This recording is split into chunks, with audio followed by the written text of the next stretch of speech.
Hey, what is up everyone? So Sea of Thieves Season 13 is finally here, and one of the things I'm most excited about with this season is skeleton camps. So if you've been watching me for a while, you know some of my favorite activities to do in the game are sea forts and sunken treasuries, as these are really quick, easy to do things where you can kind of just jump right in, do a little bit of fighting, and then get a nice bit of reward. That's going to be a really nice in-between option that changes up the gameplay a little bit, gives you a little bit more puzzle type stuff to do, as well as having a little bit of combat as well.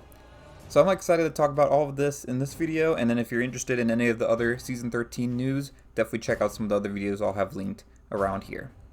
But with that being said, what are skeleton camps? So with Flameheart to return to the Sea of Thieves, he has ordered for excavations of ancient temples to find the lost knowledge of the ancients. And these temples can be found on different islands across the Sea of Thieves, and it's rumored to hold the secrets he desires. With the introduction of Season 13, Flameheart's forces have built fortifications on these existing islands and have begun working below ground to open up these ancient temples. So with today's update, there are 6 new skeleton camps that can be found across the Sea of Thieves in the 3 main regions. Sadly, the Devil's Roar did not get any love with this update, and I'm a little bit sad about that because it would have been a perfect way to give the Devil's Roar a little bit of love, and it really would make sense with Flameheart kind of with that region, but they decided not to. Maybe one day we'll see that. Similar to the Sea Forts, there are 2 skeleton camps in each region. These can be found at Lookout Point, Barnacle Cay, Picaroon Palms, Lagoon of Whispers, Blind Man's Lagoon, and Shiver Retreat. If you don't remember these names, if you look on your ship's map, you'll see like a little burning blade emblem underneath the islands that have skeleton camps at them. So that will be another way that you can easily find where these camps are. It is interesting to see the Lagoon of Whispers have a camp built on it, because I've been talking for years now, it seems like, that I thought that they were going to build something and do something to expand Lagoon of Whispers. I thought it was going to be completely different. I thought it was going to be related to the Bilge Rats or something. But it's interesting to see that it's been turned into a Flameheart ancient temple excavation thing. So that's very interesting. Similar to the Sea Forts, all these skeleton camps have like different little designs, so they're not like carbon copies of each other. So I would recommend just going and checking out all of them because they are very unique, and I think they did a really good job giving a nice vibe to all of these. So first, let's take a look at how you actually do this voyage and how you complete it, and then we'll talk about some of the other information like what rewards you get and how this stacks up to other types of activities you can do in Sea of Thieves. So you can access skeleton camps in a variety of different ways. Just like the Sea Forts or the Siren Treasuries, you can go to them at any time. It doesn't have to be active like a skeleton fort or anything. You can just show up and just start engaging with the event. You can either sail directly there and start an emergent event, or you can do a raid voyage to it. Raid voyages unlock at level 20 for the main trading companies, and then at level 10 for Athena's Fortune. Later on in the video, I'll talk about the difference in the reward value doing the raid voyage versus the emergent voyage for this, but for now, let's go ahead and take a look at actually doing the skeleton camps themselves. So when you get to the island, you're going to go up to the main tower there, and at the base of it, you'll see a gate, and next to the gate, there's going to be 2 torches that need to be lit. Use your lantern, hold it up in the air, and you can light both of the torches, and then you can ascend down to the cave. Now you'll see a round staircase kind of going down to the very bottom. You can go down that way if you want to, but the easiest way to go is just to take the little elevator platform. Just go stand in the middle there, and then there's a little lever that you hit, and it'll take you all the way to the bottom. Once you're inside the main area of the cave down below, head to the middle and light the stargazer that's in the center. The stargazer features 2 beams, a regular beam and a focus beam. The regular one helps you identify the constellations, and the focus beam allows you to actually trace the constellations. So for the skeleton camps, it's really a part puzzle-based event, and then it's a part combat-based event.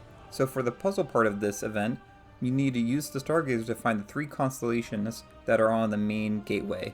So the thing you see first when you enter the room, right directly in front of the stargazer, there's going to be a main doorway, and then above it there's this block, and the block should start spinning when you first light the stargazer, and it will reveal basically a constellation that you're supposed to find. That one, and then the 2 that are next to it on either side, you need to find those 3 using the stargazer to activate the event. If you look around the room, you'll also see other blocks that have constellations shown on them, and if you use the stargazer to find those constellations, it will open up a little door for each of those areas where you can get a few of the gold piles there.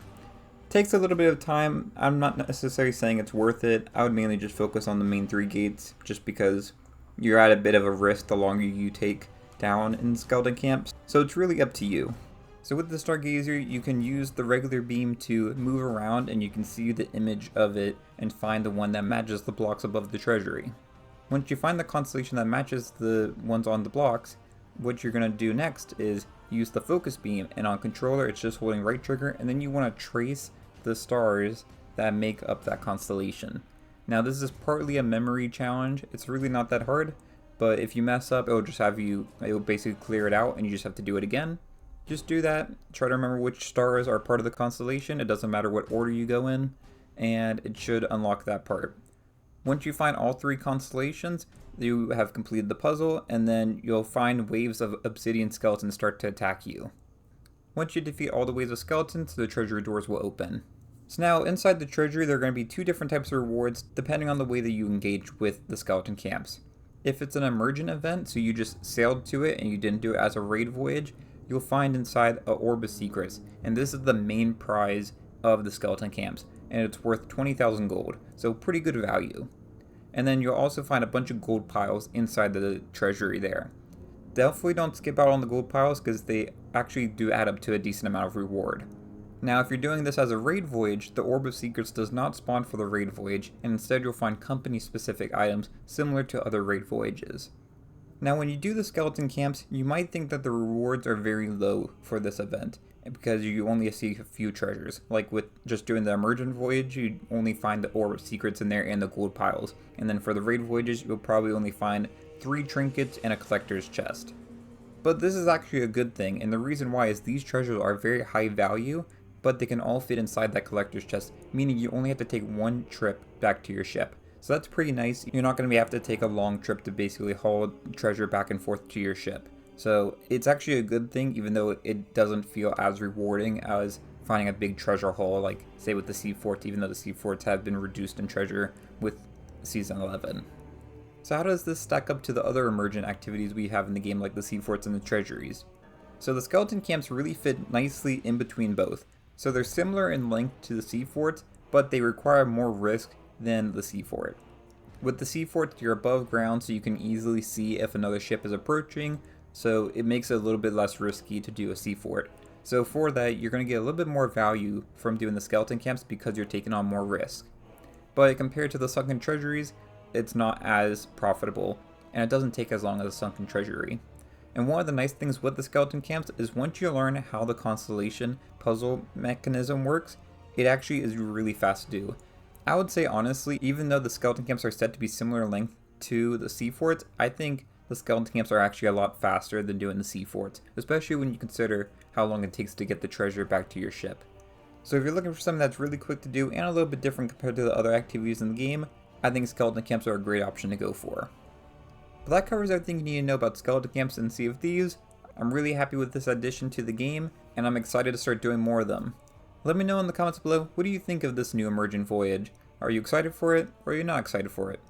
Let me know all that in the comments below, but if you enjoyed this video, it'd be great if you left a like and subscribed, and until next time, thanks for watching, and I'll see y'all later. Bye y'all.